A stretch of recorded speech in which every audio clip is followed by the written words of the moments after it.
News and വ്യൂസിലേക്ക് സ്വാഗതം. നിന്നെപ്പോലെ നിന്റെ അയൽക്കാരനെ സ്നേഹിക്കണമെന്ന് പറഞ്ഞ സ്നേഹപുത്രൻ്റെ തിരുപ്പിറവി ആഘോഷത്തോട് സംഘപരിവാറിൻ്റെ അസഹിഷ്ണുത തിളച്ചു പൊന്തുകയാണ്. ഇതര സംസ്ഥാന തൊഴിലാളിയെ ആൾക്കൂട്ട കൊലപാതകത്തിന് വിധേയമാക്കിയ പ്രതികളെല്ലാം RSSൻ്റെ സജീവ പ്രവർത്തകരാണ്. എന്നിട്ടും ഇതൊന്നും ചിലർ കാണുന്നില്ല, ചിലർ ഒന്നും പറയുന്നുമില്ല.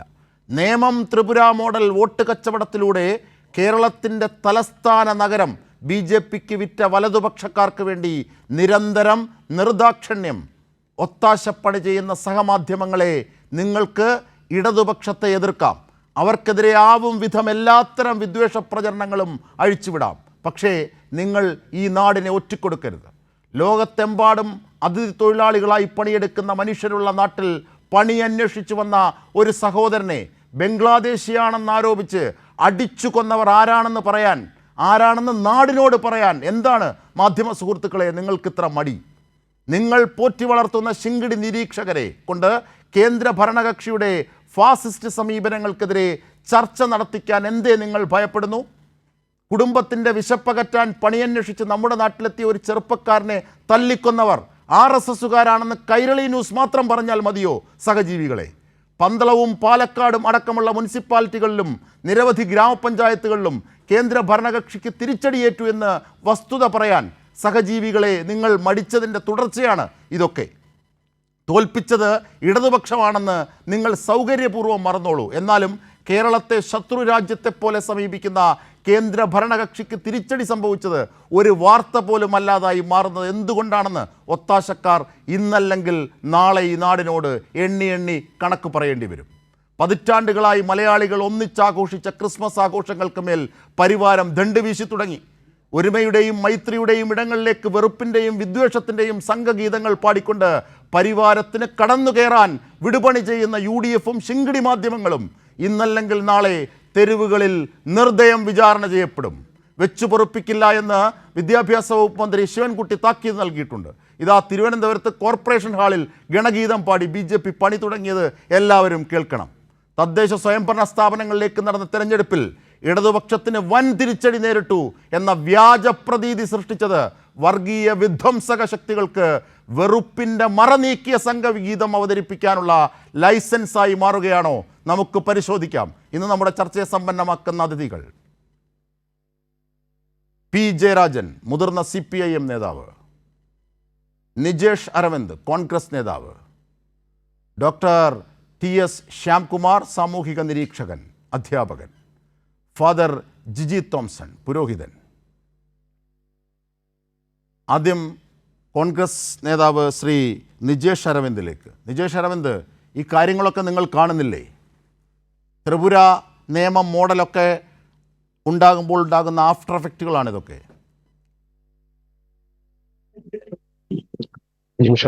ത്രിപുര നിയമ മോഡൽ മാത്രമല്ല, PM ശ്രീ ഗവർണർ ഒത്തുതീർപ്പും ഇതിനൊരു ഘടകമാണ്. കേരളത്തിലെ ഭരണകൂടം അറിയാതെയെങ്കിലും നരേന്ദ്രമോദിയുടെ കാൽക്കീഴിൽ പോയി അടിയറവ് പറയുമ്പോൾ കേരളത്തിലെ ജനത വിശ്വസിച്ചു പോവുകയാണ്. ഞങ്ങൾ ഇന്നലെ വരെ വിശ്വസിച്ച ഈ കമ്മ്യൂണിസ്റ്റ് ഗവൺമെന്റ് എന്തിനു വേണ്ടിയിട്ടാണ് ഈ നരേന്ദ്രമോദിയുടെ അടുത്ത് പോയി ഈ പണിയെടുക്കുന്നത് എന്ന് ചിന്തിച്ചു പോയാൽ അവരെ കുറ്റം പറയാൻ പറ്റും. നമ്മൾ കേവലം ഒരു തെരഞ്ഞെടുപ്പ് റിസൾട്ടിനപ്പുറത്തേക്ക് ഒരു സെക്യുലർ രാഷ്ട്രീയത്തിൽ നിന്നും ഇടതുപക്ഷം അകന്നു പോകുന്നതിന്റെ സൂചനകളാണ് കേരളത്തിൽ നമ്മൾ കണ്ടുകൊണ്ടിരിക്കുന്നത്. ഒരു ഘട്ടത്തിൽ ആഗോള അയ്യപ്പ സംഗമം നടത്തി. എന്തിനായിരുന്നു ഇതിന്റെ ലക്ഷ്യമെന്ന് നമുക്ക് മനസ്സിലായില്ല. യോഗി ആദിത്യനാഥിന്റെ കത്തവിടെ വായിച്ചു. എന്തിനാണ് എന്ന് മനസ്സിലായില്ല. CPM പോലെയുള്ള ഒരു മതേതര രാഷ്ട്രീയത്തെ മുന്നോട്ട് വെക്കുന്ന ഒരു രാഷ്ട്രീയം, അത് കേവലം ഒരു അയ്യപ്പ സംഗമം നടത്തുകയും അവിടെ വെച്ച് യോഗി ആദിത്യനാഥിന്റെ കത്ത് വായിക്കുകയും കൃത്യമായ വലതുപക്ഷ പാതയിലേക്ക് സഞ്ചരിക്കുകയും ചെയ്തു. അന്നാണ് കേരളത്തിലെ ജനത മനസ്സിലാക്കുന്ന ഇടതുപക്ഷം എങ്ങോട്ട് പോയി. അതിനുശേഷം നിർമ്മലാ സീതാരാമന്റെ അടുത്ത് പ്രഭാത ഭക്ഷണം സ്വീകരിക്കാൻ വേണ്ടി ഇങ്ങോട്ട് വരുന്നു.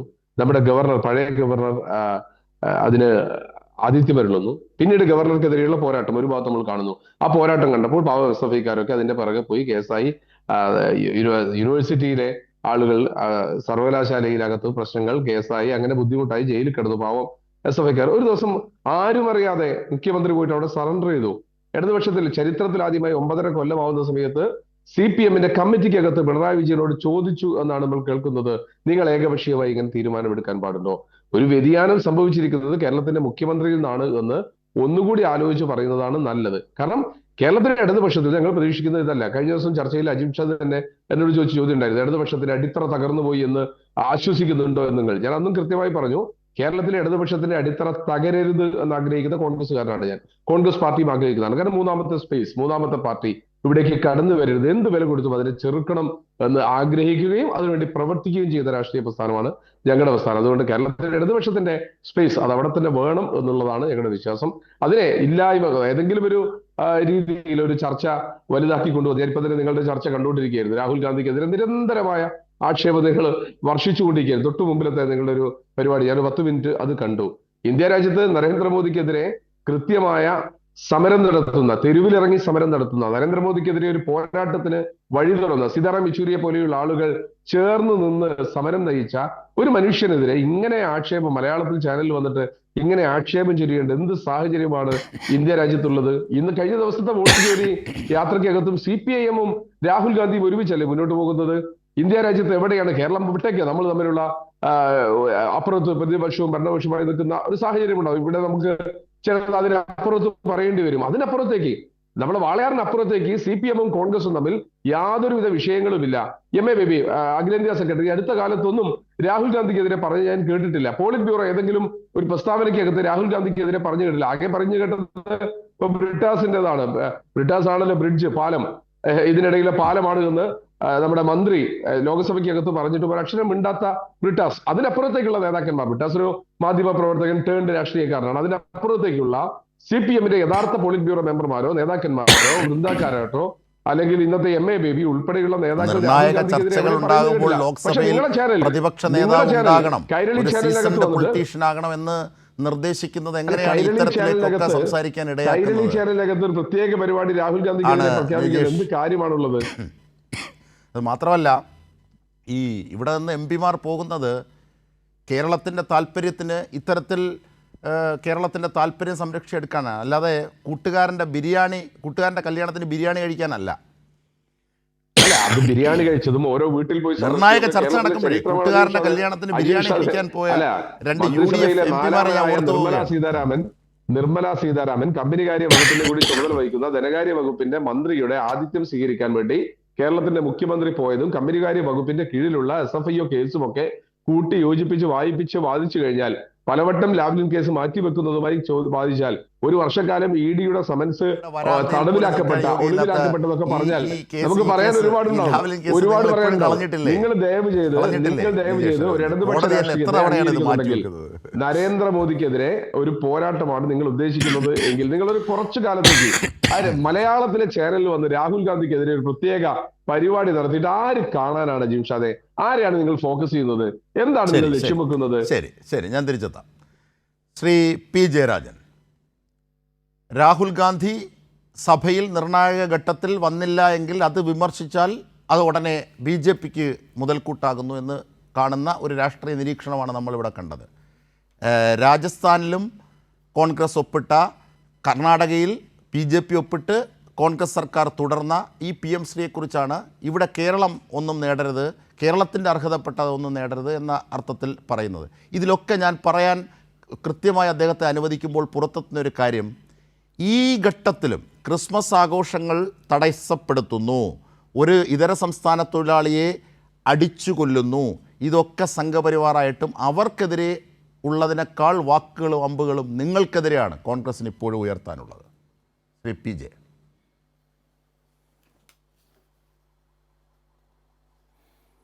അതായത് യഥാർത്ഥത്തിൽ ഇന്ത്യ അഭിമുഖീകരിക്കുന്ന ഏറ്റവും പ്രധാനപ്പെട്ട വെല്ലുവിളി RSS നേതൃത്വത്തിലുള്ള BJP-യിൽ നിന്നാണ്. അത് സംബന്ധിച്ച് CPM-നും ഇടതുപക്ഷത്തിനും കൃത്യമായിട്ടുള്ള കാഴ്ചപ്പാടുണ്ട്.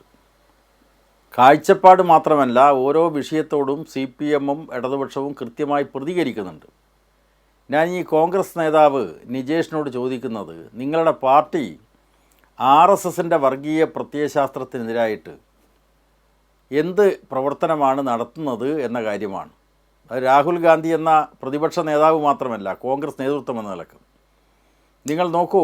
CPM-ന് RSSൻ്റെ ഇന്ത്യൻ ജനാധിപത്യ വ്യവസ്ഥയെ തകർക്കുന്ന ഇടപെടൽ സംബന്ധിച്ച് കൃത്യമായിട്ടുള്ള കാഴ്ചപ്പാടുണ്ട്. പക്ഷെ നിങ്ങൾ പലപ്പോഴും സങ്കുചിതമായിട്ട് രാഷ്ട്രീയ താല്പര്യം വെച്ചുകൊണ്ട് ഇടതുപക്ഷത്തെ തോൽപ്പിക്കാൻ ബി ജെ പിയുമായി തെരഞ്ഞെടുപ്പ് കൂട്ടുകെട്ടുണ്ടാക്കിയിട്ടുള്ള പാർട്ടിയാണ് എന്നുള്ള ചരിത്രം മറന്നു പോകണ്ട. നിങ്ങളെക്കുറിച്ച് ആരാ പറഞ്ഞു വെച്ചത്? ബി ജെ പിയുടെ സംസ്ഥാന പ്രസിഡൻ്റായിരുന്ന കെ ജി മാരാറെക്കുറിച്ച് അദ്ദേഹത്തിൻ്റെ ജീവചരിത്ര ഗ്രന്ഥം എഴുതിയിട്ടുള്ള കുഞ്ഞിക്കണ്ണൻ കൃത്യമായി അതിനകത്ത് പറഞ്ഞിട്ടുണ്ട്. ആ 12-ാം അധ്യായത്തിൽ എന്താ പറഞ്ഞിട്ടുള്ളത്? കോഴിക്കോട് വെച്ച് അതുപോലെ മറ്റിടങ്ങളിൽ വെച്ച് RSS നേതൃത്വവുമായിട്ട് കോൺഗ്രസും ലീഗും ചർച്ച ചെയ്തു. വടകര ബേപ്പൂർ മോഡൽ കോലീബി സഖ്യം ആരാ ഉണ്ടാക്കിയത്? ഇവിടെ CPM-നെ സംബന്ധിച്ചോ ഇടതുപക്ഷത്തെ സംബന്ധിച്ചോ ഞങ്ങൾ RSS-ൻ്റെ രാഷ്ട്രീയ പാർട്ടിയായിട്ടുള്ള BJP-യുമായി എവിടെയെങ്കിലും കൂട്ടുകെട്ടുണ്ടാക്കിയത് നിങ്ങൾക്ക് പറയാനാവുമോ? ഒന്ന്. രണ്ടാമതായിട്ട് BJP യഥാർത്ഥത്തിൽ മുഖംമൂടിയാണ്. യഥാർത്ഥ മുഖം RSS-ൻ്റേതാണ്. ഇന്ത്യയെ ഫാസിസ്റ്റ് സ്വഭാവത്തിലുള്ള RSS എല്ലാ ജനാധിപത്യ സംവിധാനത്തിനകത്തും നുഴഞ്ഞു കയറി ഹിന്ദുരാഷ്ട്ര സ്ഥാപനത്തിന് വേണ്ടിയുള്ള പടിപടിയായി അതിൻ്റെ പ്രവർത്തനം നടത്തിക്കൊണ്ടിരിക്കുകയാണ്. അതിൻ്റെ ഭാഗമായിട്ടാണ് അജിം ഷാ ഇപ്പോൾ പറഞ്ഞിട്ടുള്ള ഏറ്റവും ഒടുവിലത്തെ സംഭവം. ഇതാ ക്രിസ്മസ് വരാൻ വേണ്ടി പോകുന്നു. അതുകൊണ്ട് ക്രിസ്മസ് ആഘോഷം, ന്യൂ ഇയർ ആഘോഷം നടത്തുന്നതിന് പോലും RSS അനുവദിക്കാൻ വേണ്ടി പോകുന്നില്ല. അതിൻ്റെ ചില ലക്ഷണങ്ങൾ പ്രകടമാകുന്നു. ഇവിടെ കോൺഗ്രസ് നേതൃത്വം പരസ്യമായി പ്രതികരിക്കണ്ടേ? നിങ്ങൾ വേറൊരു കാര്യം നോക്കൂ. കേരളത്തിലെ പ്രതിപക്ഷ നേതാവ് VD സതീശൻ RSS-ൻ്റെ പരിപാടിയിൽ പങ്കെടുത്ത് വിളക്ക് കൊളുത്തിയല്ലോ. ഗുരുജിയുടെ ഫോട്ടോവിന് മുമ്പിൽ വിളക്ക് കൊളുത്തിയത് ആരാണ്?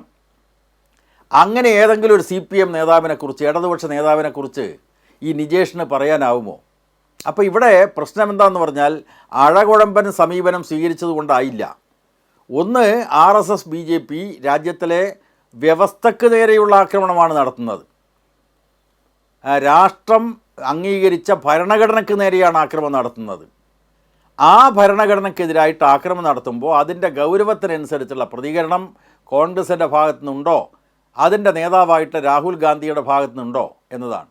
ഇവിടെ നിങ്ങൾ പറഞ്ഞു മറ്റ് സംസ്ഥാനങ്ങളിലൊക്കെ CPM ഇടതുപക്ഷവും BJP-ക്കെതിരായിട്ട് കോൺഗ്രസുമായിട്ട് സഹകരിക്കുന്നുണ്ട്. യാഥാർത്ഥ്യമാണ്. CPM അംഗീകരിച്ച നിലപാടാണല്ലോ അത്. ഇന്ത്യ എന്ന് പറയുന്ന ഒരു പൊതുവേദി ഉണ്ടാക്കി. ആ പൊതുവേദിക്കകത്ത് CPM ഉന്നയിച്ച കാര്യം എന്താണ്? നിങ്ങൾ വിവിധ സംസ്ഥാനങ്ങളിൽ ഈ RSS-ൻ്റെ വർഗീയ പ്രത്യയശാസ്ത്രം ജനങ്ങളെ സ്വാധീനിക്കുന്നതിനെതിരായിട്ടുള്ള മതനിരപേക്ഷമായിട്ടുള്ള പരിപാടി സംഘടിപ്പിക്കണം. കോൺഗ്രസ് അതിനെ മുൻകൈയെടുത്തോ? കോൺഗ്രസ് അതിനെ നിരുത്സാഹപ്പെടുത്തുകയല്ലേ ചെയ്തത്. അതേസമയം കേരളത്തിൽ നിങ്ങൾ നോക്കൂ, CPM നേതൃത്വത്തിലുള്ള ഇടതുപക്ഷ ശക്തികളുടെ പ്രതിരോധത്തിൻ്റെ ഫലമായിട്ടാണ് ഇന്ന് കേരളം മതനിരപേക്ഷതയുടെ ഒരു സംരക്ഷിത തുരുത്തായിട്ട് നിൽക്കുന്നത്. തിരുവനന്തപുരം കോർപ്പറേഷൻ്റെ തെരഞ്ഞെടുപ്പ് ഫലം തീർച്ചയായിട്ടും കേരളത്തിലെ മതേതര ശക്തികൾക്ക് വലിയ തിരിച്ചടിയാണ്. ആ തിരിച്ചടി അതിൻ്റെ ഗൗരവത്തിൽ കാണാൻ ഇടതുപക്ഷം കാണുന്നത് പോലെയുള്ള നിലപാട് നിങ്ങൾ സ്വീകരിക്കുന്നുണ്ടോ? പലയിടത്തും ഇപ്പോൾ തെരഞ്ഞെടുപ്പ് ഫലങ്ങൾ വിലയിരുത്തുമ്പോൾ പലയിടങ്ങളിലും കോൺഗ്രസും ലീഗും പ്രാദേശികമായിട്ട് BJP-യുമായിട്ട് ധാരണയിലെത്തിയിട്ട് ഇടതുപക്ഷത്തെ തോൽപ്പിക്കുകയാണ്. ഇടതുപക്ഷം എവിടെയെങ്കിലും RSS BJP-യുമായിട്ട് തെരഞ്ഞെടുപ്പ് ധാരണ ഉണ്ടാക്കിയിരിക്കുന്നു എന്ന് നിങ്ങൾക്ക് പറയാനാവുമോ? അപ്പോൾ നിങ്ങൾക്ക് രാജ്യ താല്പര്യമല്ല, സമൂഹത്തിൻ്റെ താല്പര്യമല്ല, ഇന്ത്യൻ ഭരണഘടനയെപ്പോലും തകർക്കുന്ന ശക്തികളുമായിട്ട് ഇടതുപക്ഷത്തെ തോൽപ്പിക്കാൻ കൂട്ടുകൂടുന്ന അങ്ങേയറ്റം വിനാശകരമായിട്ടുള്ള സമീപനമാണ് കോൺഗ്രസും മുസ്ലിം ലീഗും സ്വീകരിച്ചുകൊണ്ടിരിക്കുന്നത്. നിങ്ങൾക്കൊറ്റ വിഷയമേ ഉള്ളൂ, എങ്ങനെയെങ്കിലും അധികാരത്തിലേറണം. അതിന് ഏത് വർഗീയ ശക്തിയെയും കൂട്ടുപിടിക്കും. നിങ്ങളിപ്പോൾ ജമാഅത്തെ ഇസ്ലാമിയുടെ രാഷ്ട്രീയ പാർട്ടിയുമായിട്ട് കൂട്ടുപിടിച്ചല്ലോ. അതിനിപ്പോൾ ന്യായം പറയുന്നത് പണ്ട് ജമാഅത്തെ ഇസ്ലാമി ഇടതുപക്ഷത്തെ ഒരു ഘട്ടത്തിൽ പിന്തുണച്ചിരുന്നു എന്നതാണ്. തീർച്ചയായിട്ടും ഇടതുപക്ഷ ജനാധിപത്യ മുന്നണി അക്കാലത്ത് ചില സ്ഥാനാർത്ഥികളെ പിന്തുണച്ചിരിക്കാം. പക്ഷേ ഇപ്പോഴെന്താ അവർ സമീപനം സ്വീകരിക്കുന്നത്? അവർ ഒരു രാഷ്ട്രീയ പാർട്ടി ഉണ്ടാക്കി. ജനാധിപത്യ വ്യവസ്ഥയിൽ ശ്വസിക്കുന്നത് പോലും അപകടമാണ്. ശ്വസിക്കുന്നത് പോലും ഇസ്ലാമിക വിശ്വാസത്തിന്, ദർശനത്തിന് എതിരാണ് എന്ന് പരസ്യമായി പ്രഖ്യാപിച്ച ജമാഅത്തെ ഇസ്ലാമി സ്ഥാപകൻ മൗദൂദിയുടെ ആശയങ്ങൾ പഠിപ്പിക്കാൻ വേണ്ടി ഈ 2025 പോലും ജമാഅത്തെ ഇസ്ലാമിക്കാർ തയ്യാറാവുന്നു. അവിടെയാണ് സതീശൻ പറയുന്നത് പണ്ടത്തെ ജമാഅത്തെ ഇസ്ലാമി ഒന്നുമല്ല, അവർ മതരാഷ്ട്രവാദം ഉപേക്ഷിച്ചിരിക്കുന്നു എന്നതാണ്. ഇവിടെയാണ് അഴകുഴമ്പൻ സമീപനം. CPM-ന് ഇടതുപക്ഷത്തെ സംബന്ധിച്ച് കൃത്യമായിട്ടുള്ള നിലപാടുണ്ട്, യാതൊരു സംശയവുമില്ല. RSS-നോട് വിട്ടുവീഴ്ചയില്ല, ജമാഅത്തെ ഇസ്ലാമിയോടും വിട്ടുവീഴ്ചയില്ല. ആ ജമാഅത്തെ ഇസ്ലാമി മുന്നോട്ട് വെക്കുന്ന കാഴ്ചപ്പാട് ഈ കേരളത്തെ അപകടത്തിലേക്ക് എത്തിക്കും. ആരെയാണ് ആദ്യമായിട്ട് അപകടത്തിലെത്തിക്കുക? മുസ്ലിം സമൂഹത്തിൽപ്പെട്ടവരെയാണ്. കാരണം ഈ കഴിഞ്ഞ ഒക്ടോബർ മാസത്തിൽ, ഇത് ഡിസംബറാണല്ലോ, ഒക്ടോബർ മാസത്തിൽ മലപ്പുറത്ത് ജമാഅത്തെ ഇസ്ലാമിയുടെ സംഘടന നടത്തിയിട്ടുള്ള സെമിനാറിൻ്റെ തലക്കെട്ട് ഇസ്ലാമിക ദർശനം പഠിപ്പിക്കണം. ആരുടെ ഇസ്ലാമിക ദർശനം? അത് ഖുറാനും ഹദീസുകളുമല്ല, പിന്നെയോ മൗദൂദിയുടെ ഇസ്ലാമിക ദർശനം പഠിപ്പിക്കണമെന്നാണ്. ആരാണ് സുഹൃത്തെ ഈ മൗദൂദി? നിങ്ങൾ അതിനോട് പ്രതികരിച്ചോ? മൗദൂദി എന്ന് പറയുന്നത് വിഭജനത്തിൻ്റെ നാളുകളിൽ സ്വതന്ത്ര ഇന്ത്യയിൽ അദ്ദേഹം ജീവിച്ചിരുന്ന ആന്ധ്രയിലെ ഹൈദരാബാദ് സ്വദേശം വിട്ട് പൃഷ്ഠത്തിലെ പൊടിയും തട്ടിയിട്ട് പാകിസ്ഥാനിലേക്ക് പോയി ഈ രാജ്യത്തിലെ മഹാഭൂരിപക്ഷം വരുന്ന മുസ്ലിങ്ങൾ മതേതര ഇന്ത്യക്കൊപ്പം നിന്നപ്പോൾ അവരെ വഞ്ചിച്ചുകൊണ്ട് പാകിസ്ഥാനിൽ പോയിട്ട് അവിടെ അഹമ്മദിയ വിരുദ്ധ കലാപത്തിന് നേതൃത്വം കൊടുത്ത മൗദൂദിയുടെ ദർശനം പഠിപ്പിക്കണമെന്ന് ഈ 2025 മലപ്പുറത്ത് സെമിനാർ നടത്തിയിട്ട് പ്രഖ്യാപിക്കുമ്പോൾ സതീശൻ പറയാണ് അവർ പഴയതെല്ലാം ഉപേക്ഷിച്ചിരിക്കുന്നു, അവർ മതരാഷ്ട്രത്തെക്കുറിച്ച് ഇപ്പോൾ പറയുന്നില്ല. എന്താണ് മൗദൂദി പറഞ്ഞിട്ടുള്ളത്? ആ മൗദൂദിയുടെ ഇസ്ലാമിക ദർശനം എന്താണ്? മതരാഷ്ട്രമല്ലേ? RSSനെ പ്രോത്സാഹിപ്പിക്കുന്ന സമീപനമാണ് മൗദൂദി സ്വീകരിച്ചത്. കാരണം മൗദൂദി അവിടെ പാകിസ്ഥാനിൽ അഹമ്മദിയ വിരുദ്ധ കലാപത്തിന് വലിയ കൂട്ടക്കൊല നടന്നപ്പോൾ അതേക്കുറിച്ച് അന്വേഷിക്കാൻ നിയോഗിക്കപ്പെട്ട മുനീർ കമ്മീഷൻ്റെ മുമ്പാകെ മൊഴി കൊടുത്തയാളാണ് മൗദൂദി. അന്ന് ചോദിക്കുകയാണ്, കമ്മീഷൻ മൗദൂദിയോട് ചോദിക്കുകയാണ്, നിങ്ങളിവിടെ ഇസ്ലാമിക രാഷ്ട്രം ഉണ്ടാക്കുമെങ്കിൽ ഇന്ത്യയിൽ ഭൂരിപക്ഷം വരുന്ന ഹിന്ദു വിഭാഗം അവിടെ മതരാഷ്ട്രമുണ്ടാക്കി മുസ്ലിങ്ങളെ 2ാം തരം പൗരന്മാരാക്കി മാറ്റുകയാണെങ്കിൽ അത് വലിയ വിഷമങ്ങൾ മുസ്ലിം ന്യൂനപക്ഷങ്ങൾക്ക് സൃഷ്ടിക്കയില്ലേ എന്ന ചോദ്യത്തിന് മൗദൂദി കൊടുത്ത മറുപടി അതിന് ഞാൻ എതിരല്ല എന്നതാണ്. അപ്പോൾ യഥാർത്ഥത്തിൽ ആ മൗദൂദിയുടെ ഇസ്ലാമിക ദർശനം പഠിപ്പിക്കണമെന്ന് മലപ്പുറത്ത് സെമിനാർ നടത്തി ജമാഅത്തെ ഇസ്ലാമി പ്രഖ്യാപിക്കുമ്പോൾ മതനിരപേക്ഷതയോട് വല്ല കൂറുമുണ്ടെങ്കിൽ അതിനെ എതിർക്കണ്ടേ? നിങ്ങൾ RSSനെ എതിർക്കുന്ന കാര്യത്തിൽ അഴകുഴമ്പൻ സമീപനം സ്വീകരിക്കുന്നത് പോലെ മതരാഷ്ട്രവാദികളായിട്ടുള്ള ജമാഅത്തെ ഇസ്ലാമിയുടെ സ്ഥാപക നേതാവ് മൗദൂദിയുടെ ദർശനം പഠിപ്പിക്കണമെന്ന് പറഞ്ഞുകൊണ്ട് മുന്നോട്ട് വരുമ്പോൾ അതിനെ നിങ്ങൾ എതിർക്കണ്ടേ? രണ്ടിനെയും എതിർക്കുന്ന ഒരു ശക്തിയാണ് കേരളത്തിലെ ഇടതുപക്ഷം. തീർച്ചയായും. അപ്പോൾ അതുകൊണ്ട് കേരളത്തിലെ ജനങ്ങളെ സംബന്ധിച്ച് അങ്ങേയറ്റം അപകടകരമായിട്ടൊരു തലത്തിലേക്ക് പോകുമ്പോൾ അതിനെതിരായിട്ട് ജനങ്ങളെ അണിനിരത്താനും ഒക്കെ പ്രവർത്തിക്കുന്നത് CPM ആണ്.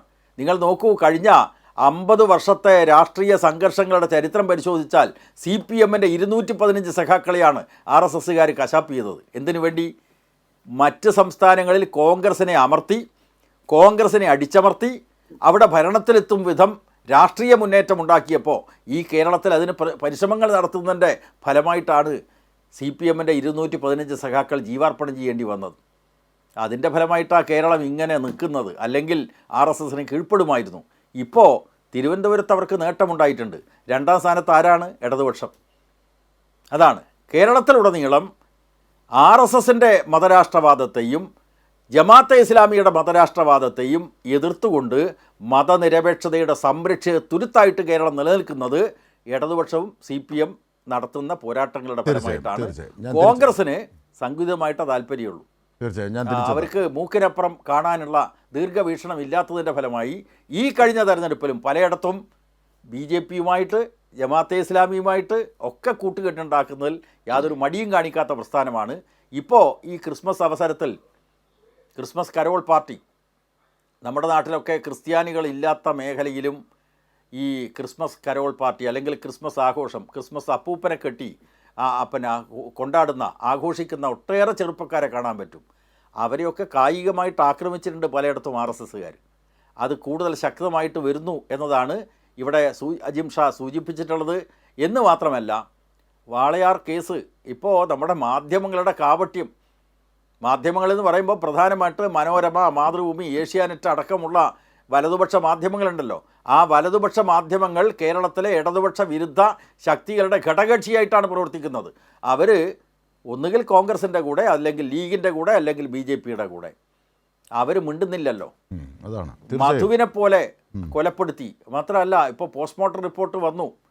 ആ പോസ്റ്റ്മോർട്ടം നടത്തിയിട്ട് ഡോക്ടർ എന്താ പറഞ്ഞത്?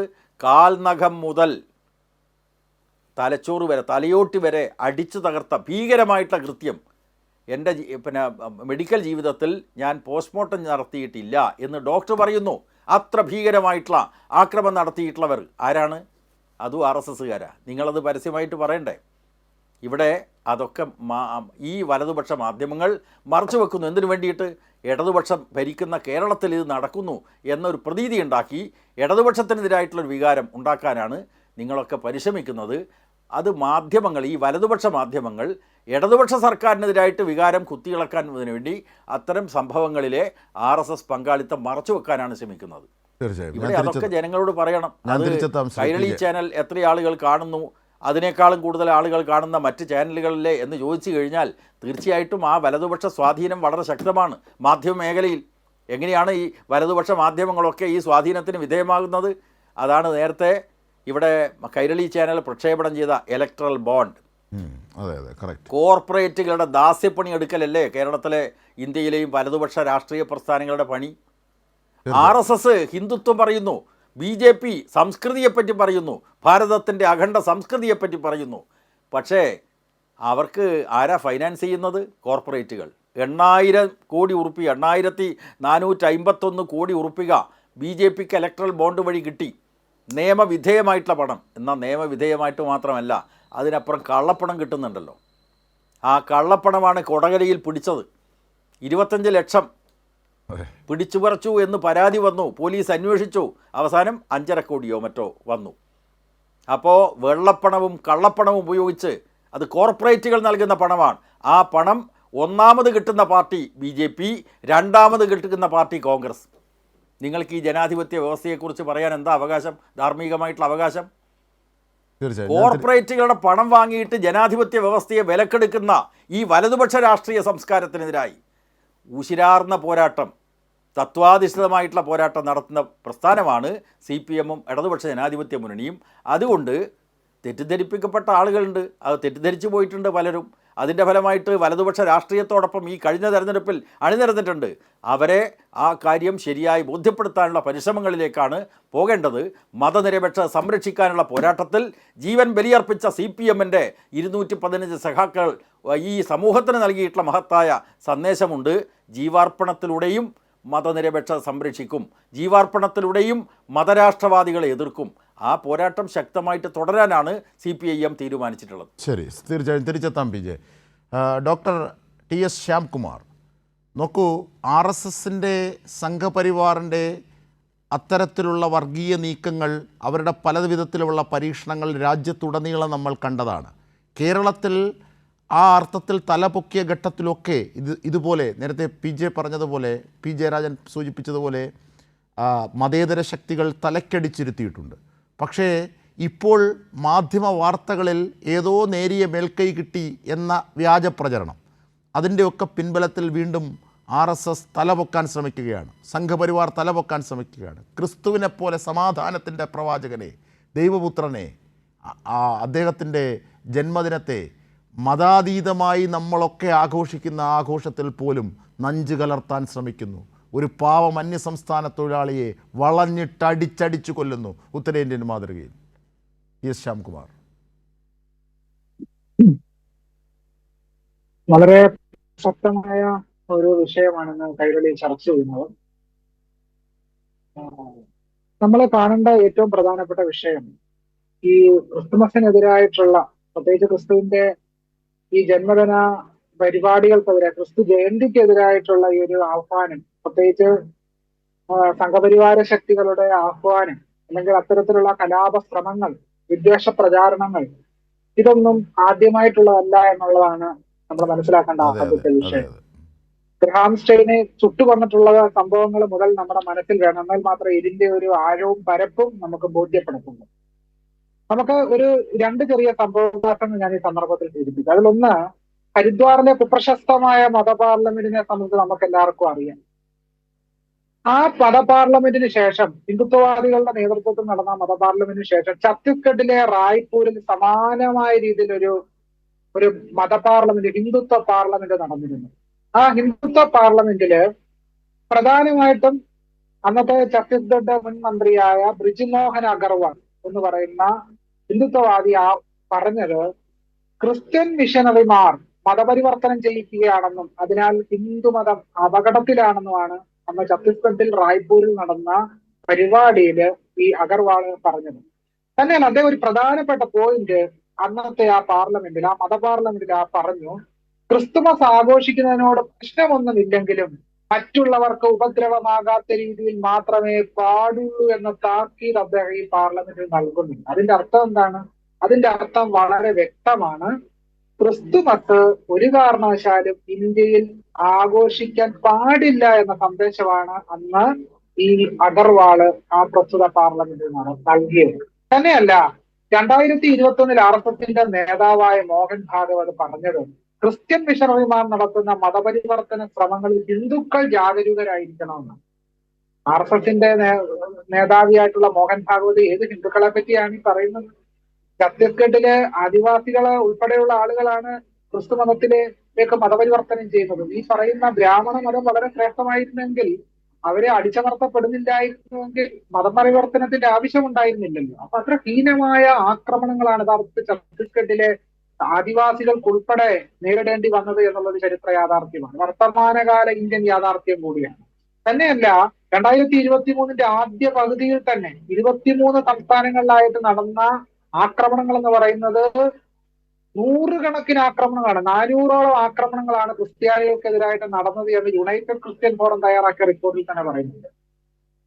ഇപ്പൊ ഏതാനും ദിവസങ്ങൾക്ക് മുമ്പ് ഉത്തരേന്ത്യയില് ഒരു ദളിത് ക്രിസ്ത്യാനിയുടെ ശവസംസ്കാരം നടത്തിയതിന്റെ പേരിൽ BJPയും ബജറംഗ് ദളും ഒക്കെ ചേർന്ന് ആ ശവം പുറത്തെടുക്കണമെന്ന് ആഹ്വാനം ചെയ്തുകൊണ്ട് വലിയ കലാപം ഉണ്ടാക്കി. ആ പള്ളിക്ക് നേരെ ആക്രമണം ഉണ്ടായത് ഏതാനും ദിവസങ്ങൾക്ക് മുമ്പിലാണ്.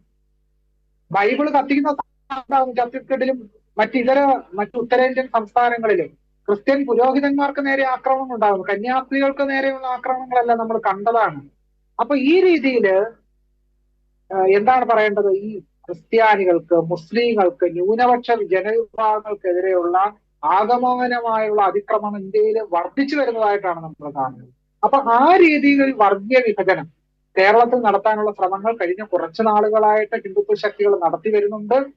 അതിന്റെ ഭാഗമായിട്ടാണ് കാസ പോലെയുള്ള സംഘടനകൾ കേരളത്തിൽ പ്രവർത്തിക്കുന്നത്.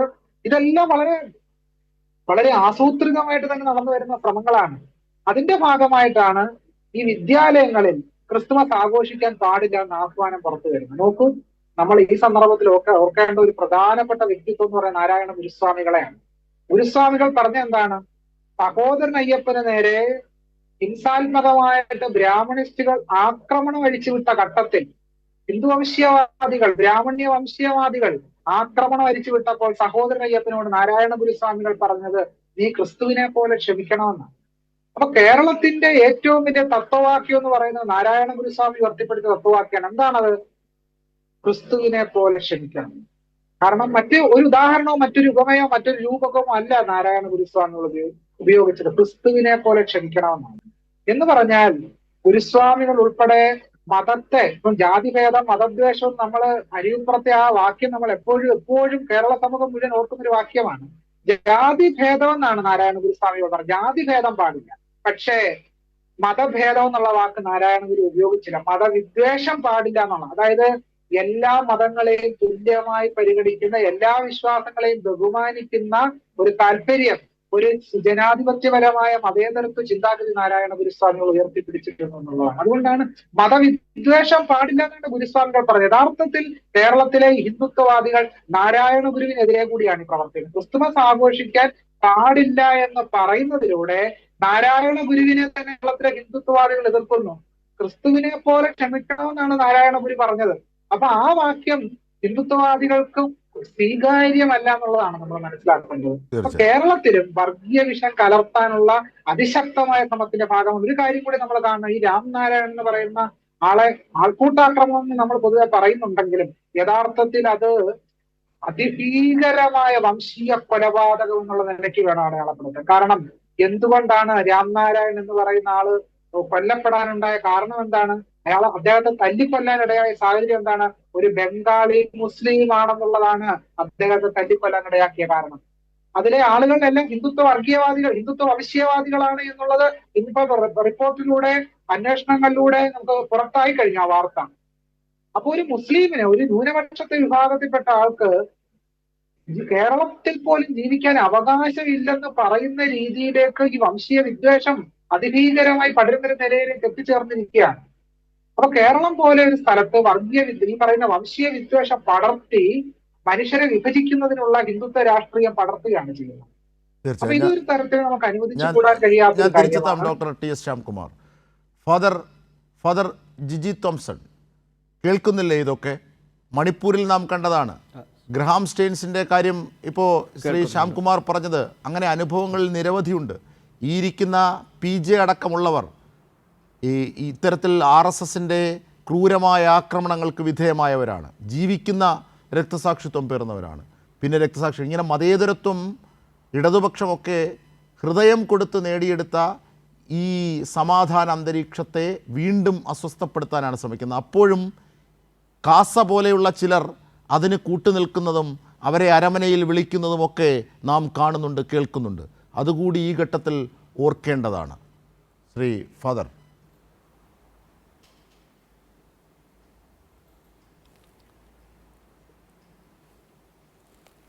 അംഷാദ്, ഞാൻ കഴിഞ്ഞ ദിവസം ബഹുമാനപ്പെട്ട പ്രധാനമന്ത്രി നമ്മുടെ സഭയിലുള്ളതായ എല്ലാ സഭയിലെയും ബിഷപ്പുമാരെയും അതുപോലെ തന്നെ എല്ലാ പാസ്റ്റേഴ്സിനെയൊക്കെ വിളിച്ചിട്ട് അദ്ദേഹം ഒരു വിരുന്ന് കൊടുത്തു.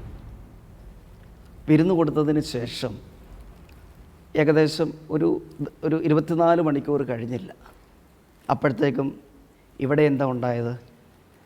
ക്രിസ്മസ് ആഘോഷം വേണ്ട എന്ന് പറയുന്നതായ ഒരു അവസ്ഥയിലേക്ക് കടന്നു വന്നിരിക്കുകയാണ്. ഒരു സൈഡിൽ ഇവർ ഞങ്ങളെ പൊക്കിക്കൊണ്ടുവരികയും മറു സൈഡിൽ ഞങ്ങളെ താഴെയിടുകയും ചെയ്യുന്നതായ ഒരു അവസ്ഥയാണ് ഇപ്പോൾ എനിക്ക് കാണുവാനായിട്ട് സാധിക്കുന്നത്. കാരണം ഉത്തരേന്ത്യൻ മോഡലുമായി ഒരു വിലക്കായി RSS മാനേജ്മെൻറ്റ് മാറുകയാണെങ്കിൽ ഞങ്ങൾക്ക് എങ്ങനെ ഈ കൊച്ചു കേരളത്തിൽ നമുക്ക് ജീവിക്കുവാനായിട്ട് സാധിക്കും? അത് വളരെയധികം ചിന്തിക്കേണ്ടതായ വിഷയങ്ങളാണ്. ബഹുമാനപ്പെട്ട ഡോക്ടർ ശംകർ പറഞ്ഞതുപോലെ ഏകദേശം 10-25 വർഷങ്ങൾക്ക് മുമ്പ് ഗ്രഹാം സ്റ്റെയിൻ മുതൽ ഇങ്ങോട്ട് കാണപ്പെടുന്നതായ പീഡനം വളരെയധികം വലിയതാണ്. അതായത് ഇന്ന് കേരളത്തിൽ വിദ്യാഭ്യാസ മേഖലകളിൽ ഏറ്റവും അധികം പങ്കുവഹിച്ചിരിക്കുന്നത് ക്രിസ്ത്യാനികളാണ്. തീർച്ചയായും. അപ്പോൾ ആ മേഖലകളെ തരം തിരിച്ച് മാറ്റുവാനായിട്ട് ഇവർക്ക് എങ്ങനെ സാധിക്കുന്നു എന്നുള്ളതാണ് ഞാൻ ചിന്തിക്കുന്നത്. അതായത് ഇവർക്ക് വിദ്യാഭ്യാസം കൊടുത്തത് ക്രിസ്ത്യൻ മിഷണറിമാരാണ്, ഇവർക്ക് തുണി കൊടുത്തത് ക്രിസ്ത്യൻ മിഷണറിമാരാണ്, ഇവർക്ക് വേണ്ടുന്നതായ എല്ലാ കാര്യങ്ങളും കൊടുത്തത് ക്രിസ്ത്യൻ മിഷണറിമാരാണ്. എന്നിട്ടും നമ്മളെ തള്ളിക്കളയുന്നതായ ഒരു അവസ്ഥയിലേക്ക് നമ്മൾ മാറുകയാണ്. അപ്പോൾ പള്ളികളോട് ചേർന്ന് കൂടങ്ങൾ ചേർന്ന് കഴിഞ്ഞപ്പോഴാണ് പള്ളിക്കൂടമായത്. അപ്പോൾ ആ പള്ളിക്കൂടത്തിൽ ഇന്നത്തെ വിദ്യാഭ്യാസ മേഖലകളിലേക്ക് ഒന്ന് തിരിഞ്ഞു നോക്കുമ്പോൾ ഏറ്റവും അധികം പ്രാധാന്യം കൊടുത്തിട്ടുള്ളതായ മേഖലകളാണ് ക്രിസ്ത്യൻ മേഖലകൾ. അപ്പോൾ മത തീവ്ര ശക്തികൾക്ക് സ്വാതന്ത്ര്യം കൊടുത്തുകൊണ്ട് ഇന്ന് എന്താണ് ഈ RSS അജണ്ട എന്നുള്ളത് നമുക്ക് വ്യക്തമാണ്. കാരണം മറ്റൊന്നുമല്ല, ഇന്ന് കാണുന്നതായ അവരുടെ 100ാം വർഷം കഴിയുമ്പോൾ ഇവിടെ ന്യൂനപക്ഷങ്ങളെ അടിച്ചമർത്തിക്കൊണ്ട് അവർക്ക് ഒരു അപ്രമാദിത്വം കിട്ടത്തക്ക രീതിയിൽ അവർ മുമ്പോട്ട് പോവുകയാണ്. അപ്പോൾ അതിന് നമുക്ക് വളരെയധികം ശക്തമായി എതിർക്കേണ്ടതായ ഒരു കാലഘട്ടത്തിലേക്കാണ് പോകുന്നത്. പ്രത്യേകിച്ച് ബഹുമാനപ്പെട്ട അംഷാദ് പറഞ്ഞതുപോലെ ഈ കാസ എന്ന് പറയുന്നതായ സംഘടനകളൊക്കെ ക്രിസ്ത്യൻ ഉയർച്ചയ്ക്ക് വേണ്ടി അല്ല അവർ പ്രവർത്തിക്കുന്നത്. അവർ പ്രവർത്തിക്കുന്നത് മറ്റുള്ള മേഖലകളിലുള്ളവരെ വളർത്തിക്കൊണ്ട് വരുവാനാണ് അവർ ആഗ്രഹിക്കുന്നത്. അപ്പോൾ അത്തരം കാര്യങ്ങൾ അല്ലെങ്കിൽ വളർത്തിക്കൊണ്ട് വരുന്നതായ മേഖലകളെ എതിർക്കപ്പെടേണ്ടതായ ഒരു കാലഘട്ടം ഇന്ന് വന്നിരിക്കുക. അതിന് പ്രത്യേകമായ ഒരു ഉദാഹരണമുണ്ട്. ഞങ്ങളുടെ അടുത്തുള്ളതായ കുമ്പനാട് ഫെലോഷിപ്പിൽ എനിക്കൊന്ന് 1996-98 കാലഘട്ടങ്ങളിലാണെന്ന് തോന്നുന്നു, അവിടെ കൺവെൻഷൻ നടത്തത്തില്ല എന്ന് പറഞ്ഞുകൊണ്ട് RSS പ്രവർത്തകർ അവിടെ ചെന്ന് കഴിഞ്ഞപ്പോൾ പൂർണ്ണമായിട്ടും ഞങ്ങൾക്ക് സപ്പോർട്ട് തന്നത് ഇടതുപക്ഷ ഗവൺമെൻറ്റാണ്.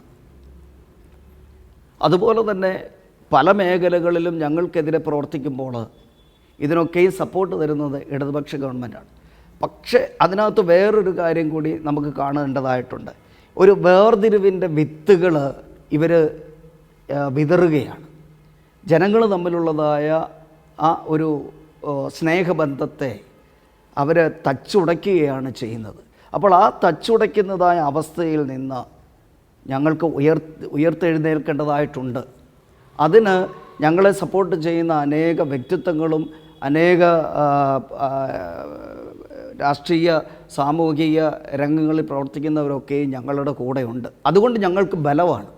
ബഹുമാനപ്പെട്ട നിജേഷ് ഇവിടെ ഇരിപ്പുണ്ടല്ലോ, അദ്ദേഹത്തോട് എനിക്കൊരു കാര്യം ചോദിക്കാനുണ്ട്.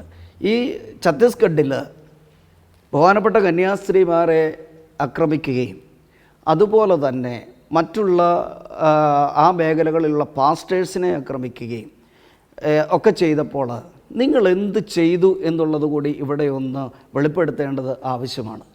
കാരണം ഈ കൊച്ചു കേരളത്തിൽ ഛത്തീസ്ഗഡിൽ നടന്നതായ പ്രവർത്തനത്തിന് എതിരായി ഈ കൊച്ചു കേരളത്തിൽ ഇടതുപക്ഷ ഗവൺമെൻറ് കേരളത്തിലെ എല്ലാ മേഖലകളിലും അവർ സമരം നടത്തി അതിനെ എടുത്തു കാണിച്ച് വേണ്ടുന്നതായ സപ്പോർട്ടുകൾ കൊടുത്തപ്പോൾ നിങ്ങൾ എന്ത് ചെയ്തു എന്നുള്ളത് ഒന്ന് വിചിന്തനം ചെയ്യുന്നത് നല്ലതായിരിക്കും. അതുപോലെ തന്നെ ഞാൻ 1998 ഛത്തീസ്ഗഡിൽ നിന്ന് ഭിലായിലേക്ക് പോയി കഴിഞ്ഞപ്പോൾ ഭിലായിൽ എനിക്കൊരു ബുദ്ധിമുട്ടുണ്ടായിട്ടുണ്ട്. ഞങ്ങളുടെ സെൻട്രലിൽ നിന്ന് കൊടും തണുപ്പത്ത് പാവപ്പെട്ടതായ ജനങ്ങൾക്ക് കമ്പിളി വസ്ത്രങ്ങൾ കൊടുത്തപ്പോൾ പുറം വഴി അടിച്ച് ഞങ്ങളെ ഓടിച്ചതായ ബജ്റംഗ്ദൾ പ്രവർത്തകർ അവിടെ ഉണ്ടായിരുന്നു. അന്ന് ആരും ഞങ്ങളുടെ കൂടെ ഉണ്ടായിരുന്നില്ല. അന്ന് ഞങ്ങളുടെ കൂടെ വന്നത് ഭിലായിലെ ചേരി പ്രദേശങ്ങളിൽ കിടക്കുന്ന ഗ്രാമങ്ങളിൽ കിടക്കുന്നതായ ഇടതുപക്ഷ പ്രസ്ഥാനത്തിൻ്റെ പ്രവർത്തകരായിരുന്നു ഞങ്ങളെ സപ്പോർട്ട് ചെയ്തതെന്നുള്ള ഈ അവസരത്തിൽ ഓർമ്മിപ്പിക്കുക. അപ്പോൾ ഈ കൊച്ചു കേരളത്തിൽ ഇങ്ങനെ ആഘോഷങ്ങൾ കൂടി വരുമ്പോൾ അതിനെ എതിർക്കുന്നത് എത്രമാത്രം നീചമാണ് എന്ന് നമുക്ക് കാണുവാൻ സാധിക്കുന്നുണ്ട്. ഇപ്പോൾ തന്നെ നമുക്കറിയാം, ഒരു ആൾക്കൂട്ട കൊല നടന്നു. ഇതിന് പിന്നിൽ ആരാണ്? പാവപ്പെട്ട ജനങ്ങൾ. അവരുടെ ഉപജീവനത്തിന് വേണ്ടിയാണ് ഇവിടെ വരുന്നത്. അവരുടെ ഉപജീവനത്തിന് വേണ്ടി ഇവിടെ വന്ന് അവർക്ക് വേണ്ടുന്നതായ എല്ലാ കാര്യങ്ങളും ഈ നമ്മുടെ ഗവൺമെൻറ് ചെയ്തു കൊടുക്കുന്നുണ്ട്. അവർക്ക് എല്ലാ കാര്യങ്ങളും ചെയ്തു കൊടുക്കുമ്പോൾ മറുവിഭാഗത്ത് അവരെ എതിർക്കുന്നതായ ഒരു ശക്തിയെ നമ്മൾ വളർത്തിക്കൊണ്ടുവരികയാണ്. ഈ വളർത്തിക്കൊണ്ടുവരുന്നതായ ശക്തികളെ നമ്മൾ എതിർത്തി പറ്റുകയുള്ളൂ. കാരണം എന്തെന്ന് വെച്ചാൽ അവർ വളർന്നു വന്നാൽ ഇവിടെ മതന്യൂനപക്ഷങ്ങൾക്ക് ഒരിക്കലും വളർന്നു വരുവാനായിട്ട് സാധിക്കുകയില്ല. അതുകൊണ്ട് ഓരോ ആഘോഷത്തിൻ്റെയും ഇടയിലേക്ക് നമ്മൾ നോക്കുമ്പോൾ എന്തിനാണ് കുട്ടികളുടെ ഇടയിലേക്ക് ഇങ്ങനെ ഒരു വിഷവിത്ത് വിതറിക്കൊടുക്കുന്നത്? ആ പാവപ്പെട്ട കുഞ്ഞുങ്ങൾ അവരെത്രമാത്രം ആഗ്രഹിച്ചിട്ടുണ്ട്. ഓരോ വീടുകളിൽ നിന്നും 60 രൂപ സ്കൂളിൽ കൊടുത്ത് അവരൊരു ആഘോഷമായി മാറ്റുമ്പോൾ മുസ്ലിങ്ങളും ഹൈന്ദവരും ക്രിസ്ത്യാനികളും തോളോട് തോൾ ചേർന്നിരുന്നു കൊണ്ട് ആ കുഞ്ഞുങ്ങൾ ഒരു ക്രിസ്മസ് ആഘോഷിക്കുമ്പോൾ അതിനെ എതിർക്കുന്നത് എത്രമാത്രം ആപൽക്കരമാണ് എന്ന് നമ്മൾ ചിന്തിക്കുക. അത് വളർന്നു വരും തോറും നമ്മളുടെ കൊച്ചു കേരളത്തിൽ ഒരു വർഗീയ വിഷം കുത്തിവെക്കുകയാണ് ചെയ്യുന്നത്. ആ കുഞ്ഞുങ്ങളുടെ ജീവിതം അവരെപ്പോഴും ആഗ്രഹിക്കുന്നത് തൻ്റെ കൂട്ടുകാരെ ചേർത്ത് നിർത്തുക എന്നുള്ളതാണ്. ഞങ്ങളുടെ ക്രിസ്മസ് ആഘോഷങ്ങളിൽ ഞങ്ങൾക്കും അത് തന്നെയാണ് പറയാനുള്ളത്. ഞങ്ങൾ മറ്റുള്ളവരെ ചേർത്ത് നിർത്തുകയാണ് ഞങ്ങൾ ചെയ്യുന്നത്. അതായത് ആഹാരമില്ലാത്തവർക്ക് ഒരു നേരത്തെ ആഹാരം കൊടുക്കുകയും, വിശുദ്ധ വചനം പറയുന്നത് അത് തന്നെയാണ്, പാവപ്പെട്ടവരോട് കരുണ കാണിക്കാനും ആഹാരമില്ലാത്തവർക്ക് ആഹാരം കൊടുക്കാനും അതുപോലെ തന്നെ വിശന്നു വലഞ്ഞു തിരിഞ്ഞ് നടക്കുന്നവരെ തങ്ങളോട് ചേർത്ത് നിർത്തുന്നതും ഇതാകുന്നു യഥാർത്ഥമായ സുവിശേഷം. ആ സുവിശേഷമാണ് ഞങ്ങൾ ചെയ്യുന്നത്. അല്ലാതെ ഞങ്ങൾ ആരെയും മതം മാറ്റാനായിട്ടോ അല്ലെങ്കിൽ മറ്റുള്ള രീതിയിലേക്ക് ഞങ്ങളോ മാറുന്നില്ല. പാവപ്പെട്ടവർക്ക്, വസ്ത്രമില്ലാത്തവർക്ക് വസ്ത്രം കൊടുക്കാനും ആഹാരമില്ലാത്തവർക്ക് ആഹാരം കൊടുക്കാനും ഭവനമില്ലാത്തവർക്ക് ഭവനം കൊടുക്കാനും അതുപോലെ തന്നെ പാവപ്പെട്ടവരെ തങ്ങളോട് ചേർത്ത് നിർത്തുവാൻ, അതാണ് മദർ തെരേസ കാണിച്ചത്. മദർ തെരേസ തൻ്റെ ജനങ്ങൾക്ക് വേണ്ടി കൽക്കട്ടയുടെ തെരുവീതിയിൽ ഇറങ്ങിക്കഴിഞ്ഞപ്പോൾ മദർ തെരേസയുടെ മഠം അടക്കം ചെയ്യുന്നത് ശ്രീ നിജേഷ് അരവിന്ദ്. അതെ, പക്ഷേ അത് കാണിക്കുന്നില്ല സാറേ അവിടെ. പക്ഷെ അത് ആ മാതൃക ഇവരിവിടെ കാണിക്കുന്നില്ല. അതാണ് വ്യക്തമാണ്. അതാണ് ഈ കൊച്ചു കേരളത്തിൽ ഉണ്ടാകുന്നതായ ഈ RSS പ്രവർത്തകർ ഉണ്ടാക്കുന്നതായ വിരുദ്ധം ഇതാണ്. അതെ, തീർച്ചയായും. ഫാദർ ഞാൻ തിരിച്ചെത്താം. അതുകൊണ്ട് ഓക്കെ.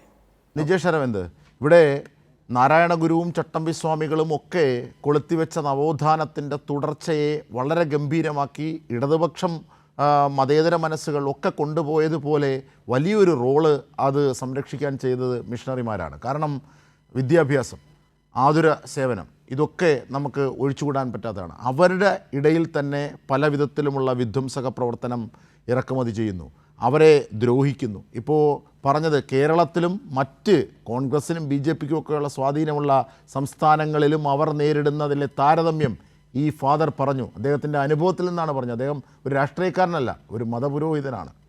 നിജേഷ്.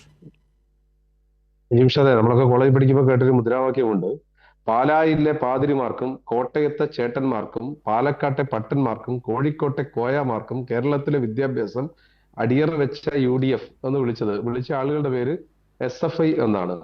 അപ്പൊ അന്നാണല്ലോ നിങ്ങളിപ്പോ പറഞ്ഞിരിക്കുന്ന വിദ്യാഭ്യാസ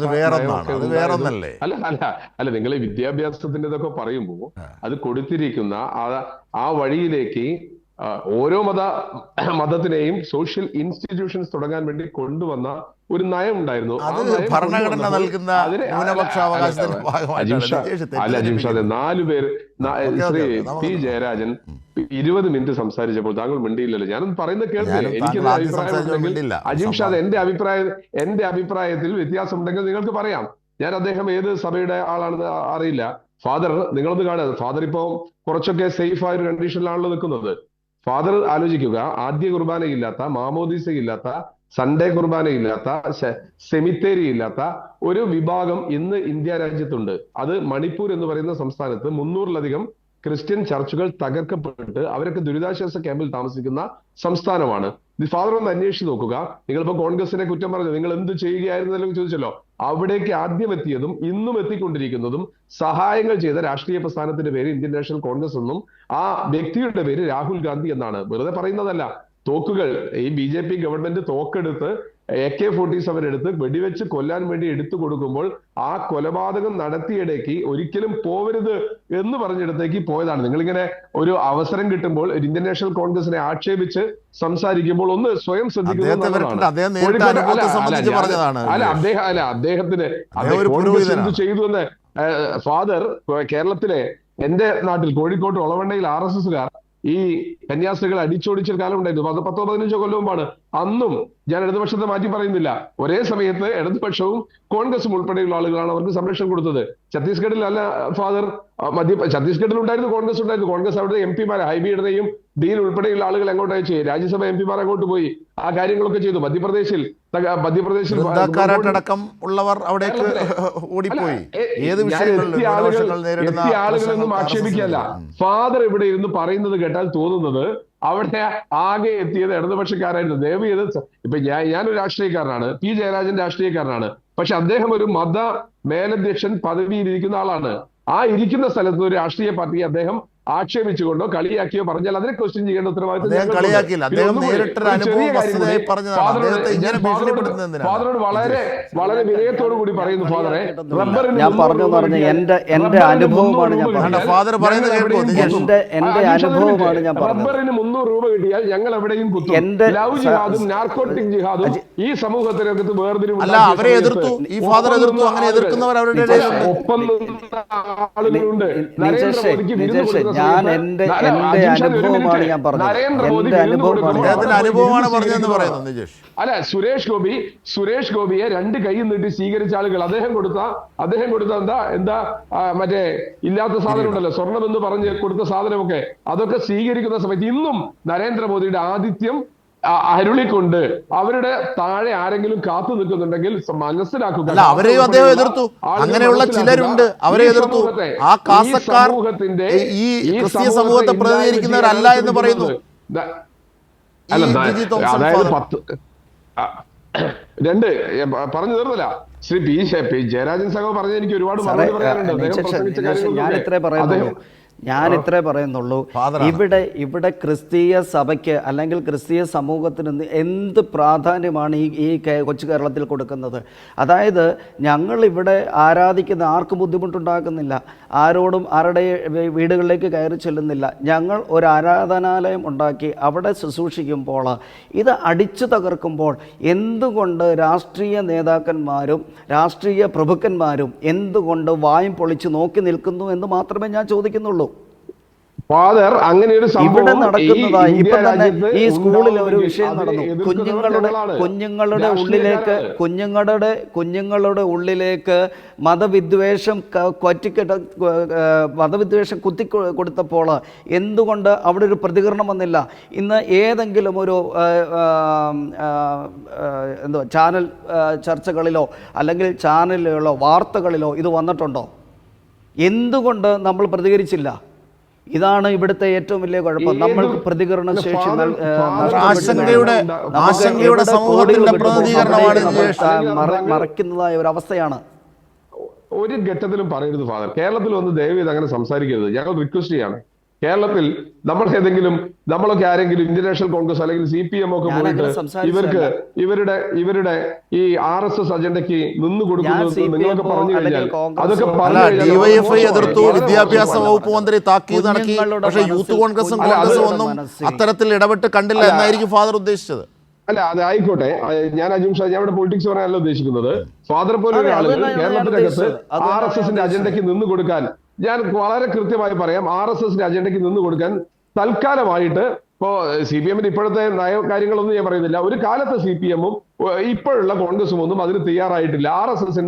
RSS പറയുന്നതനുസരിച്ച് നിന്ന് കൊടുക്കുക എന്നൊക്കെ പറഞ്ഞാൽ അത് അനാവശ്യമായ പ്രചരണമായിരിക്കും. ഇടക്കാലത്ത് വരാറുണ്ട് ചർച്ചയിൽ ഒരു കരിമ്പിൻ കാലയും കാസയൊക്കെ. ആ നിലവാരത്തിലേക്ക് പ്രിയപ്പെട്ട ഫാദർ അങ്ങ് സംസാരിക്കില്ല. അതിനെതിരായതല്ലേ ഇടതുപക്ഷത്തെ ഒന്ന് സപ്പോർട്ട് ചെയ്തപ്പോഴത്തേക്ക് ദിജേഷിന്റെ സ്വഭാവം മാറി. അത് അദ്ദേഹം അനുഭവത്തിൽ എന്ന് പറഞ്ഞാണ്. അദ്ദേഹം ഇടതുപക്ഷക്കാരനൊന്നുമല്ല, അദ്ദേഹം ഒരു പുരോഹിതനാണ്. അജീം ഷാദെ അതെന്റെ സബ്ജക്റ്റ് അല്ല. അജീം ഷാദെ അതെന്റെ സബ്ജക്റ്റ് അല്ല. ഇടതുപക്ഷം സപ്പോർട്ട് ചെയ്യുന്നില്ല എന്ന് ഞാൻ പറയുന്നു. ഞാൻ ഇടതുപക്ഷത്തിന്റെ മതേതര മുഖത്തിനെ ഇല്ലായ്മ ചെയ്യുന്നു ഞാൻ പറഞ്ഞു. എനിക്ക് ഇടക്കാലത്തുള്ള പിണറായി വിജയന്റെ നയപരിപാടികളോട് എനിക്ക് വിയോജിപ്പുണ്ട്. സിസ തോമസ് എങ്ങനെ എന്തൊരു ക്രൂരതയാണ് നിജേഷ് ഇങ്ങനെ പറയുന്നത്. ഈ ഇരിക്കുന്ന പി ജയരാജന്റെ ശരീരത്തിൽ രക്തസാക്ഷിത്വം പേറുകയാണ്. ഓണ ദിവസം RSSകാർ വെട്ടി വീഴ്ത്തിയതാണ്. ഇതുപോലെ കൊല്ലാൻ ശ്രമിച്ച ആള് തലനാരിടയ്ക്ക് രക്ഷപ്പെട്ട ആളാണ് പിണറായി വിജയൻ. അങ്ങനെയുള്ളവർ RSSനോട് പടവെട്ടി നിൽക്കുന്നവർ അവരോട് ഇങ്ങനെ പറയാമോ? തെറ്റല്ലേ അത്? മാധ്യമത്തിന്റെ സംസ്ഥാന പ്രസിഡന്റ് അജീം ഷാദെ പറഞ്ഞത് SFIക്കാരെ നിങ്ങൾ സമരം ചെയ്യുമ്പോൾ ശ്രദ്ധിക്കണം, പാന്റ് ഉടുക്കണം, മുണ്ടെടുക്കരുത്, നിങ്ങളുടെ മുണ്ടിനടിയിൽ കാക്കി ട്രൗസർ. എന്നിട്ട് അതാണ് പറഞ്ഞത് 251 രക്തസാക്ഷികൾ, ജീവിക്കുന്ന രക്തസാക്ഷികൾ ഇനിയുമുണ്ട്. ഈ പി ജയരാജൻ അടക്കമുള്ളവർ, അദ്ദേഹത്തിന്റെ ഒരു കൈ മൃതപ്രാണനിൽ നിൽക്കുന്നത് ഇടിവെട്ടേറ്റതല്ല. പി ജയരാജന്റെ ത്യാഗത്തിനെ ഞാൻ തള്ളി പറഞ്ഞിട്ടില്ല. അദ്ദേഹത്തിന്റെ നിലപാടുകളെ ഞാൻ തള്ളി പറഞ്ഞിട്ടില്ല. ഒരുപക്ഷെ പി ജയരാജന് പോലും പ്രയാസമുണ്ടാകും PMC ഒപ്പുവെക്കാൻ പോകുമ്പോ. അയ്യോ, അങ്ങനെ പറയരുത്. അവരൊരു പാർട്ടി കൂട്ടായ്മയാണ്. അല്ല, അതിനൊക്കെ മറുപടി അദ്ദേഹം പറയും. അല്ല, PM ശ്രീ എന്നത് ഇവിടെ നിന്ന് പിരിച്ചുകൊണ്ടുപോകുന്ന പണമാണെന്നേ. അത് കേന്ദ്രത്തിന്റെ പണമല്ല, അത് സംസ്ഥാനത്തിന് അർഹതപ്പെട്ട പണമാണ്. അതാണ് രാജസ്ഥാനിലെ കോൺഗ്രസിലെ ഗെഹ്ലോട്ട് മേടിച്ചത്. അതാണ് കർണാടകയിൽ ഇന്ന് കോൺഗ്രസ് മേടിച്ചുകൊണ്ടിരിക്കുന്നത്. നിജേഷ്, ആരെയാണ് ഈ തെറ്റിദ്ധരിപ്പിക്കുന്നത്? എന്തിനാണ് അജിം ഷാദെ ഒളിച്ചോടുന്നത്? ഇന്ന് ലേറ്റസ്റ്റ് ആയി പിണറായി വിജയൻ ഗവൺമെന്റ് മുമ്പോട്ട് വെച്ചിരിക്കുന്ന നയങ്ങൾ, 45 ദിവസം വരെ ജയിലിൽ കിടന്ന ആളുകളുണ്ട്. SFIയുടെ കുട്ടികൾ നമ്മുടെ സർവകലാശാല VC പ്രതിരോധി ഭാരതാംബയ്ക്ക് എന്നിട്ട് ഈ VCക്കും ഗവർണർക്കുമെതിരെ അത് ആരിഫ് മുഹമ്മദ് ഉള്ളപ്പോഴേ എതിർത്തപ്പോൾ നിങ്ങളുടെ പ്രതിപക്ഷ നേതാവിന്റെ നയം എന്തായിരുന്നു? നിങ്ങളുടെ നിലപാട് എന്തായിരുന്നു? എന്നിട്ട് ഇപ്പോൾ വന്നിട്ട് മുതലക്കണ്ണീരൊഴുക്കുന്നു. ഞങ്ങൾക്കുള്ള പ്രയാസം ശ്രീ PJ നയവ്യതിയാനം നടത്തുന്നതാണ് ഞങ്ങൾക്കുള്ള പ്രയാസം. എന്ന വിശ്വാസത്തിലാണ് ഞങ്ങൾ CPM-നോട് നിൽക്കേണ്ട സമയത്ത് പി ജയരാജൻ ഇങ്ങനെ വർഗീയതക്കെതിരായി പോരാട്ടം നടത്തുന്നു. പക്ഷെ വേറൊറ്റത് നിങ്ങൾ ഇങ്ങനെ കോംപ്രമൈസ് ചെയ്യുന്നു എന്നൊക്കെ ആരോപിക്കുന്നു.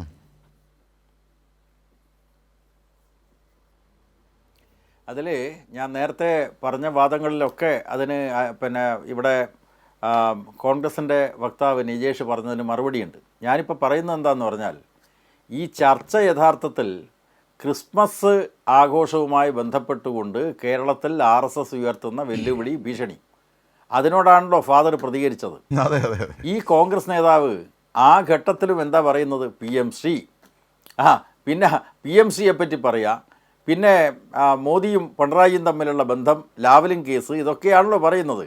യഥാർത്ഥത്തിൽ നമ്മുടെ സമൂഹത്തിന് വലിയ വെല്ലുവിളി ഉയർത്തുന്ന RSS ഈ കേരളം പോലെ മതനിരപേക്ഷതയുടെ സംരക്ഷണ തുരുത്തായിട്ടുള്ള ഒരു സംസ്ഥാനത്ത് നടത്തുന്ന ഇടപെടലുകൾ, ആക്രമങ്ങൾ, അധിനിവേശ ശ്രമങ്ങൾ, അതിനെ മതനിരപേക്ഷതയുടെ വീക്ഷണത്തിൽ നിന്നാണ് കോൺഗ്രസ് നേതാവ് കാണുന്നതെങ്കിൽ അതിനെ ശക്തമായിട്ട് എതിർക്കണ്ടേ?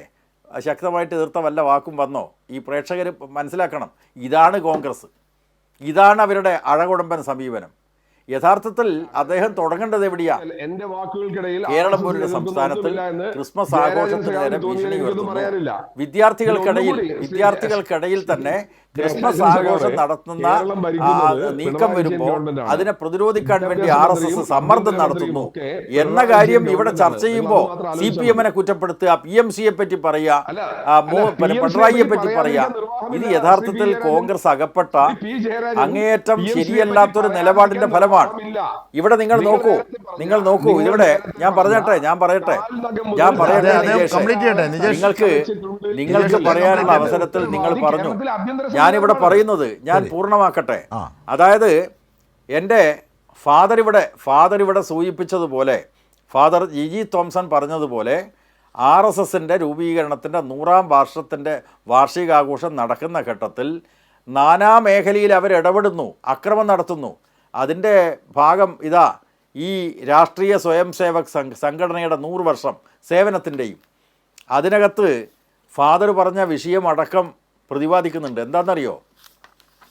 കേരളത്തിൽ മാത്രമല്ല, ഓൾ ഇന്ത്യ അടിസ്ഥാനത്തിൽ തന്നെ നിരക്ഷരത കൊടികുത്തിവാണ മേഖലകളിൽ ക്രിസ്ത്യൻ മിഷണറിമാർ നടത്തിയ ഒട്ടേറെ സേവന പ്രവർത്തനങ്ങളുണ്ട്.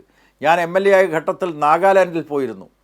അപ്പോൾ 100 മീറ്ററൊക്കെ അകലമുള്ള സ്ഥലങ്ങളിൽ നടന്നുപോയി ക്രിസ്തീയ പ്രഘോഷം നടത്തുന്നതിൻ്റെ ഭാഗമായി അവർ വിദ്യാഭ്യാസം നടത്തുന്നതിന് വേണ്ടി നൽകിയിട്ടുള്ള സേവനങ്ങൾ വിലമതിക്കാനാവാത്തതാണ്.